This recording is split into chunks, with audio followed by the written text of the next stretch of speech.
Hello! For today's video guys, i-welcome ko kayo sa aking daily life vlog sa probinsya. By the way guys, thank you di ay sa akong manghod nga maoy nagkugi og edit og pag-video nining maong video.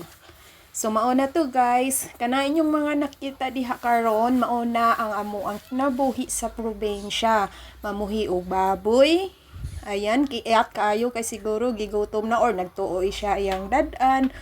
Tapos karon padulong di ay ta dito sa amo ang kamutihan. Sa atong kamutihan makita ninyo diha karon ang amo ang kinalot na ready to binta na. Okay, bili na kayo tag 20 lang per kilo.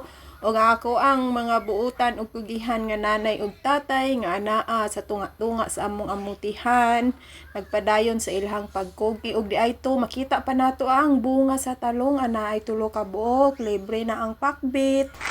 Ug ang amo ang pinanggang ero na aga sunod-sunod kay bisan asa mi naa magina siya mo support.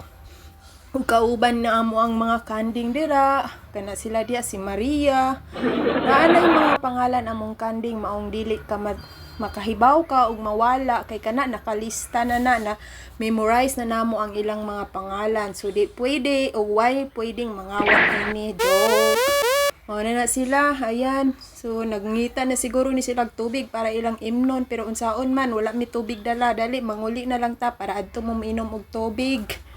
Ug mauni sila tanan ang among binuhi. Ayan, murag kabaw na ta. So maora ni guys. Salamat di ay sa inyong panahon. Thank you.